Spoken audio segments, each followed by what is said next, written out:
Ajeng Semeng, kini saatnya saya Dana Paramita mengantarkan sejumlah berita dari Bali. Berikut 3 di antaranya.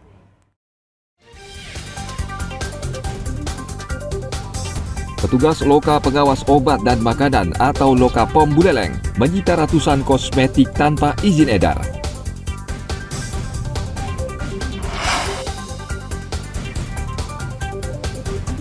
Polisi musnahkan 1.600 gram hasis dan belasan gram sabu-sabu di Gianyar.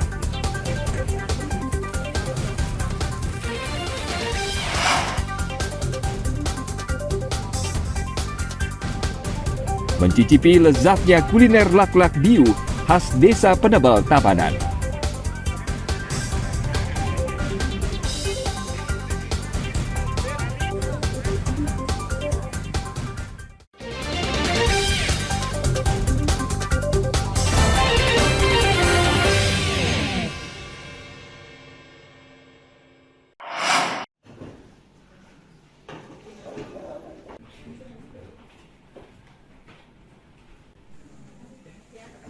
Petugas Loka Pengawas Obat dan Makanan Buleleng menyita ratusan kosmetik tanpa izin edar. 102 jenis kosmetik ilegal yang berada dalam 730 kemasan disita petugas dalam penertiban sejak awal Juli lalu. Di wilayah Buleleng ada 5 toko kosmetik yang menjadi sasaran penertiban. Dari 5 toko tersebut ditemukan ratusan jenis kosmetik yang tidak memiliki izin edar dan kedaluarsa. Kosmetik yang disita antara lain parfum, sabun, masker, lotion, krim, lipstik, hingga maskara. Izin edar Badan POM itu kuncinya dulu. Jika tidak ada izin edar dari Badan POM, maka kosmetik cukup dinotifikasi saja, ada banyak kemudahan. Artinya dia kita kategorikan ilegal, tidak boleh beredar, karena kita tidak bisa menjamin keamanannya. Ya. Karena mereka mendapatkan banyak juga dari online maupun mungkin ada sales-sales yang menjual secara langsung. Nah ini kami mengedukasi para pelaku usaha untuk memastikan bahwa produk yang mereka beli ini harus ada izin edarnya. Ya itu aja, Bu. Kosmetik ilegal yang disita langsung dimusnahkan di tempat dan sebagian dijadikan barang bukti. Petugas Loka POM telah memberikan sanksi tertulis kepada pemilik toko. Petugas juga masih menyelidiki penjual yang menyalurkan kosmetik ilegal tersebut. Tim Liputan melaporkan dari Buleleng.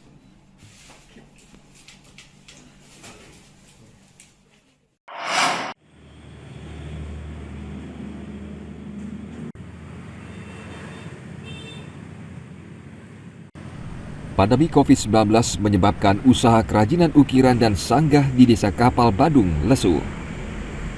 Dampak pandemi COVID-19 antara lain dirasakan Krisna Putra, perajin dan penjual ukiran Bali di Desa Kapal. Sejak pandemi COVID-19 melanda 2 tahun lalu, omset penjualannya menurun drastis. Kondisi ekonomi yang belum pulih diduga menjadi penyebab turunnya permintaan kerajinan ukiran dan sanggah. Bagaimana permintaan ukiran Bali khususnya di sini, Pak? Masih lesu sih, Bapak. Masih lesu ya? Masih lesu. Itu faktor penyebabnya apa, Pak? Ya ekonomi pasti. Ekonomi ya? Orang pasca COVID kan masih belum punya, ya masih ekonominya masih nggak stabil. Ya. Kalau boleh tahu itu biasanya pesanan itu datang dari konsumen apa aja, Pak? Konsumen lokal. Lokal. Itu khusus kalangan pelaku pariwisata apakah masyarakat umum, Pak? Masyarakat umum. Masyarakat umum ya, Pak. Biasanya kalau musim ramai itu berapa, Pak, mampu menjual, Pak, untuk ukiran seni khas Bali ini, Pak? Nggak nentu sih, Pak. Tidak nentu ya? Iya. Kalau boleh tahu berapa persen, Pak, penurunannya, Pak, dari musim ramai sampai sekarang? Jauh, Pak. Sampai 50? 100% pun. 100% ya? Selain itu apa, Pak, kendala yang dihadapi, Pak, dari seni ukir Bali ini, Pak? Ciri khas seni ukiran Bali ini? Harga jual sekarang agak turun. Harga jual. Itu sebabnya kenapa, Pak? Balik lagi, daya beli masyarakat. Daya beli ya? Nah. Oke. Menurunnya permintaan berdampak terhadap harga jual kerajinan yang ikut menurun. Harga kerajinan ukiran dijual mulai dari ratusan ribu hingga jutaan rupiah per buah. Perajin ukiran berharap pandemi COVID-19 segera berakhir agar ekonomi kembali pulih. Agung Gede Agung melaporkan dari Badung.